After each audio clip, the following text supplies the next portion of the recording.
It's night, and the fire is dying. You're sitting maybe 20 feet from the flames, watching the wood collapse into embers that glow orange and then fade to gray. Around you, the darkness feels like a physical thing. This isn't the darkness of a cloudy night in a place with light pollution nearby. This is the darkness of a world where light exists only in the circle you've maintained. Beyond that, there's nothing but the sound of things moving in ways you can't see. You can't let this go out. In the morning, you could try striking stones together, or spinning wood, or any of the other techniques you've learned. But it's night. It's cold. You don't know if you'll manage it. And even if you do, it might take hours. So you sit there, feeding the flames carefully, watching them with an attention that modern humans mostly reserve for screens. You're not being sentimental. You're being strategic. This fire is the difference between survival and the kind of death that doesn't come quickly. This is the scenario that played out thousands of times a night across human history, and it shaped everything that came after. The management of fire isn't a footnote in the story of human development. It's the central plot. Because once your species figured out how to capture and use fire, and that took long enough, the next problem became obvious. How do you keep it alive when you can't easily make it again? How do you prevent 3 days of work from vanishing because of a sudden rain or a careless moment? The answer involved technology, yes, but it also involved psychological shifts that were profound. It involved building social structures specifically designed to ensure that one person's negligence didn't become everyone's catastrophe. It involved something like the first professional specialization in human culture, someone whose primary job was to keep the fire alive. Not hunting, not making tools, keeping the fire alive. That distinction is stranger than it sounds, and it tells us something about how humans solve problems when the stakes are high enough. Fire is a technology like any other, which means it required management. And management, in the human context, almost always reveals something about how we think and how we organize ourselves. So the question isn't just how ancient people kept fire alive for thousands of years. The question is what that project tells us about the human mind, and why we became the only species that decided maintaining a controlled flame was worth the constant attention it demands.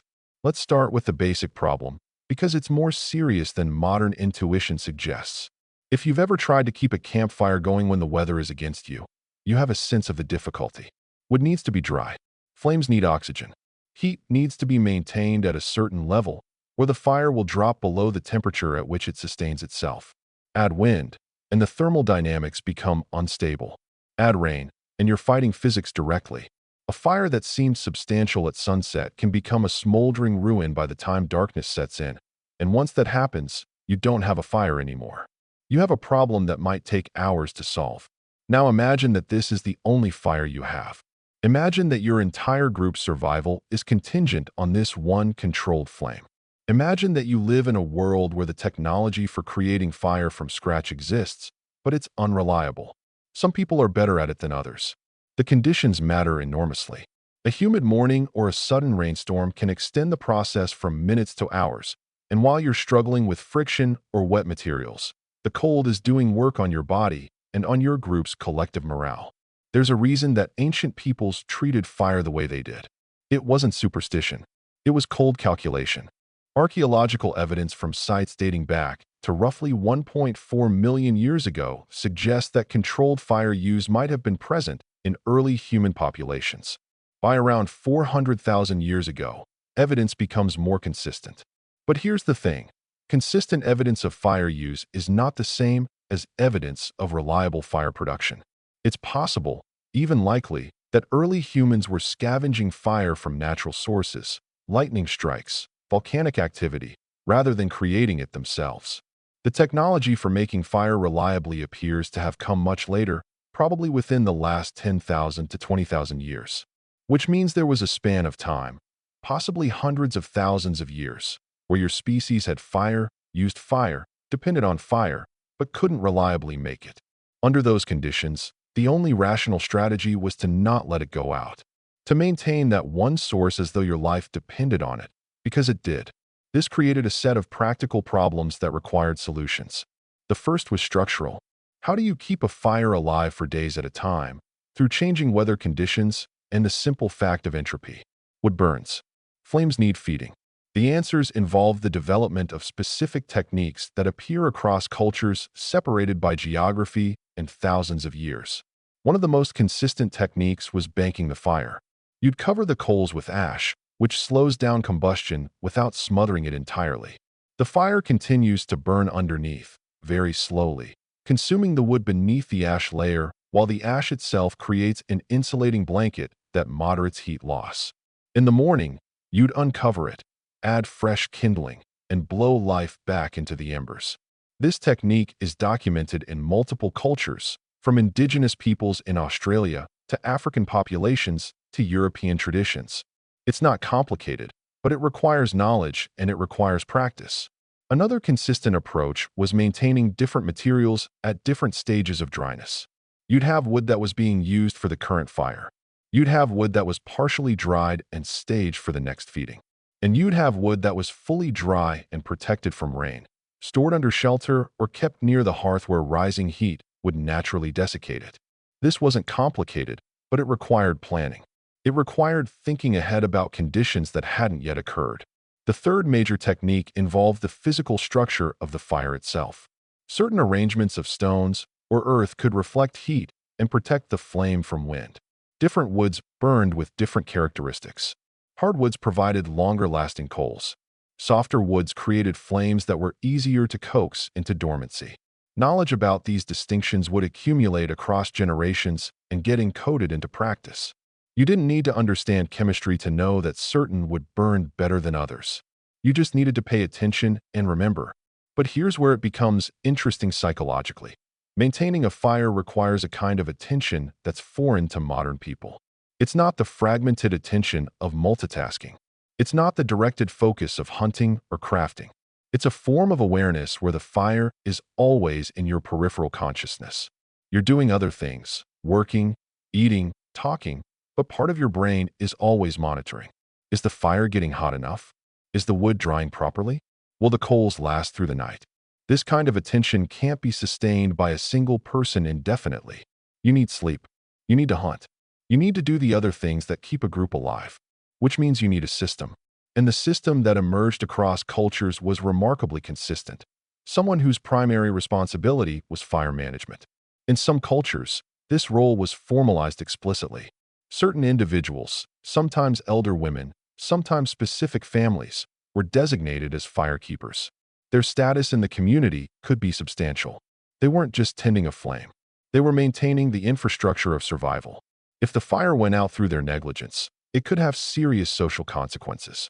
In some documented cases, firekeepers who allowed the fire to extinguish were exiled or faced other punitive measures. The stakes were high, and the community made sure everyone understood that. The cognitive shift here is profound. Your species had created a role that was entirely about maintaining a technology, not creating tools, not hunting food, not organizing shelter, keeping fire alive. That distinction matters because it shows that humans understood something important. Specialized labor, divided responsibility, and institutional knowledge could solve problems that no individual could solve alone. Fire management became the first professional job. This also created something else, an information management problem. How do you pass knowledge about fire management across generations? How do you ensure that the techniques that work actually get retained and taught to the next cohort of firekeepers? The answer involved ritualization. Fire management became codified. The practices around it became ceremonial. You didn't just cover the fire with ash to preserve it through the night. You performed the covering. You did it in a particular way, at a particular time, with certain words or gestures. This wasn't irrational. It was a memory technology. Ritual transforms procedural knowledge into something that's harder to forget, something that marks itself as important. Different cultures developed different rituals around fire, but the underlying logic was the same. Make the practice memorable, and it becomes transmissible. Make it sacred, and people are more likely to treat it seriously. Make it dramatic, and it sticks in memory in a way that a simple instruction might not. Now, before this sounds like humans had everything figured out, there's a complication worth taking seriously. It's possible that we're overestimating how difficult it was to maintain fire, and overestimating how often ancient peoples actually kept the same fire alive for extended periods. Some researchers argue that once fire creation technology became reliable enough, which might have happened faster than we think in certain environments, the need to preserve an existing flame became less pressing. You could let the fire go out and simply remake it when you needed it. There's also the question of whether maintaining fire was actually a universal practice.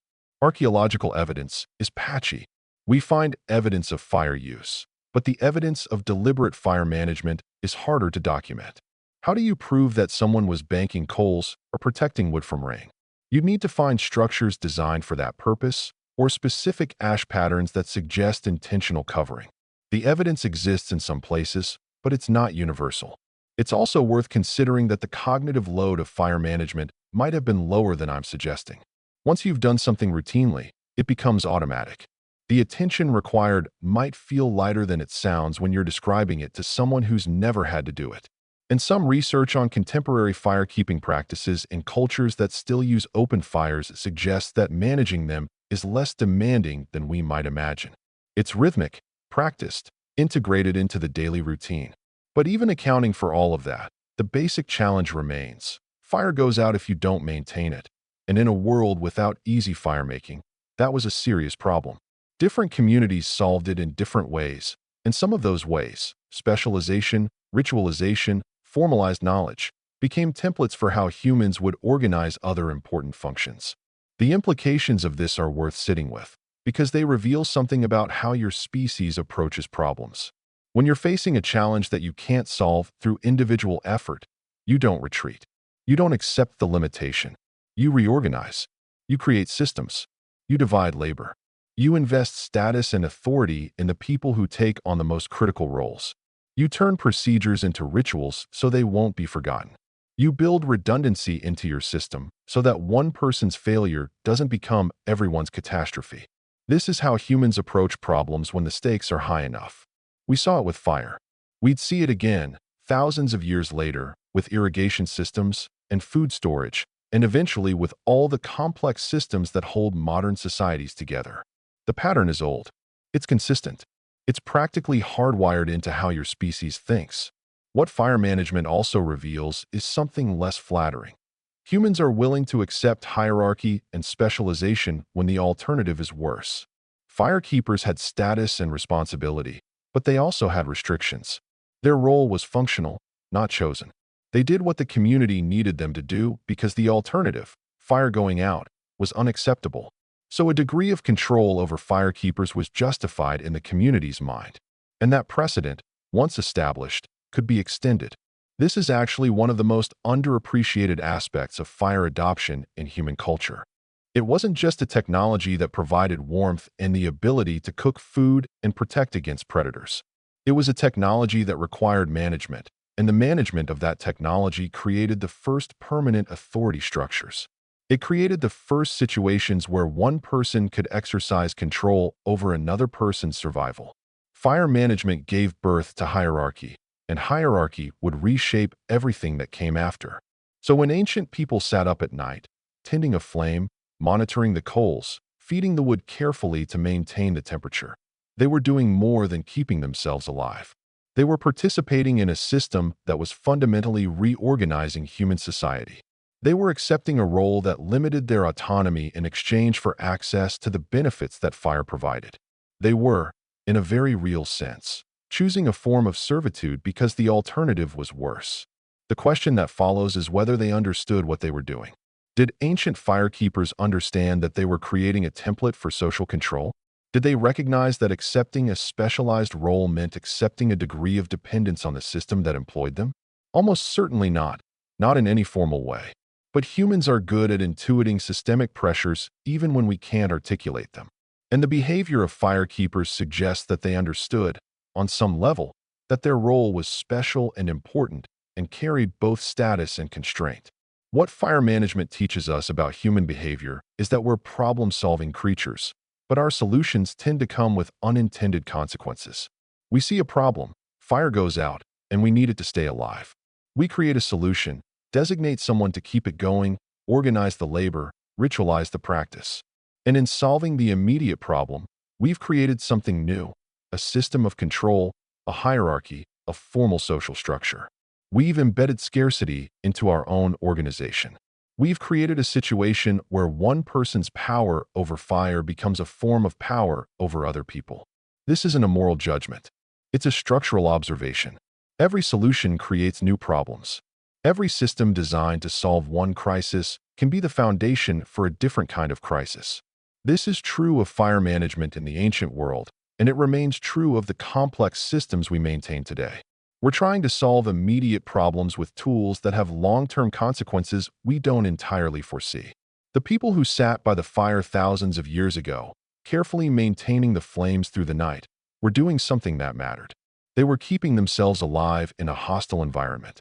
But they were also participating in the emergence of systems that would eventually constrain human freedom in ways that hierarchy always does. Not because they were choosing oppression, but because problem-solving, at scale and over time, tends to create structures that can be used for control. When you understand this, fire becomes more than a technology. It becomes a mirror for how your species actually works. Not the way we like to imagine ourselves working, but the way we actually operate when we're facing genuine threats. We organize. We specialize. We accept hierarchy. We encode knowledge into ritual. And in doing all of that, we transform both our environment and ourselves. The next time you see someone maintaining a system, whether that's a modern infrastructure worker keeping utilities running, or a teacher maintaining institutional knowledge, or anyone whose primary function is to ensure that something essential doesn't break, you're looking at a descendant of firekeepers. The form has changed. The underlying logic hasn't. We still recognize that some people need to be assigned to maintain the systems that keep everyone alive. We still understand that those people deserve a degree of status and authority because the stakes are real. And we still embed a level of control into those roles that the people holding them might not always recognize or appreciate. Understanding ancient fire management teaches you something about modern systems that's uncomfortable but true. The infrastructure that keeps us alive also keeps us compliant. Not through overt coercion, but through structural necessity. We maintain systems, and systems maintain us. We can't opt out without risking catastrophe. So we don't. We participate. We accept the terms. And we've been doing that since someone first decided that keeping a flame alive was worth specializing their life around it. If you came here because you want to understand how human systems actually work, not the stories we tell about them, but how they actually function, then this is the kind of thinking that matters. We came up with fire, and then we had to solve the problem of keeping it alive. And that problem shaped everything else. The next video goes deeper into how that logic applies to modern systems, how we create infrastructure to solve immediate crises, and how that infrastructure creates the conditions for the next level of control. It's a pattern that repeats, and once you see it, it's hard to unsee. Subscribe if you want to keep tracking these patterns. The algorithm doesn't know who you are, but I do. You're someone who wants to understand the systems you're inside of, even when that understanding is unsettling.